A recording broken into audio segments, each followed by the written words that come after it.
Axiom Arcanist will buff your ultimate ability damage, healing or shielding, and refund you some of the cooldown on takedowns.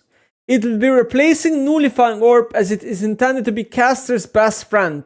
So you're choosing between Mana Flow or Axiom Arcanist. Okay, so depending on if your champion is very ultra reliant or if your champion needs mana. That's really cool though. But I still think a lot of people will probably take Mana Flow. But yeah, it's also a rune that like supports can take. Honestly, this kind of looks like a good support rune. No, like a Karma or something. Because supports have so much mana regen per 5 that Mana Flow is not needed on them in a lot of cases. Okay, Deep Ward makes stealth wards that you place in the enemy jungle deep, granting them +1 health and last 30 to 45 seconds long. Increase to 30 to -120 seconds for yellow trinket stealth wards. Beginning at level 11, stealth wards that you place in the river will also be considered deep and grant the respective bonuses. Okay, this to me just looks like a very broken rune for supports. Like what? And nobody else will take them. It's just a support rune. What am I missing here? This is literally just a rune designed for supports. 6 Sense automatically tracks a nearby enemy ward if you cannot already see it and track it.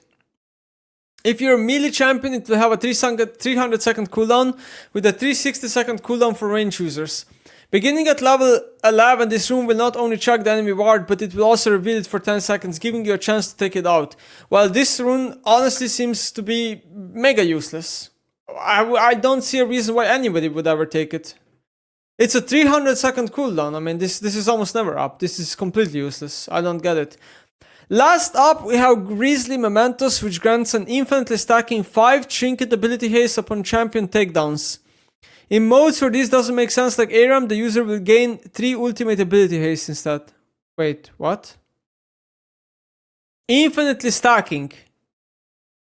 That is also mega OP. That is also insanely OP, because you will be able to get Sweeper to such a low cooldown, or even Yellow Trinket. I mean, that seems really overpowered as well. Wow, okay, I mean, these two runes, like, also, all these runes just seem to be support runes, again, right? Like, which role has, like, insanely high kill participation? I mean, support, like, of course. Yeah, so, Eyeball Collector, Zombie Ward, and Ghost Spore will be gone, which were runes that gave you AP or AD, right? Adapt you, once you stack them up.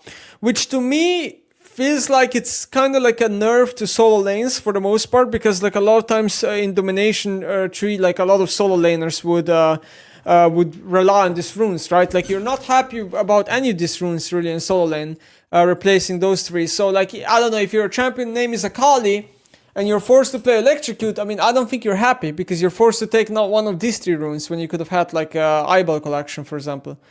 So, I think Electrocute is just a worse rune. Dark Harvest is just a worse rune. Like, it's just less reasons to take these runes, because then you're not forced to be Domination. But I think for support players, are probably going to take way more Domination. And what can happen is that, for example, Hex Flash is less used, right? Like, support players go like Aftershock and into Domination now. And then they're not going to have Hex Flash anymore.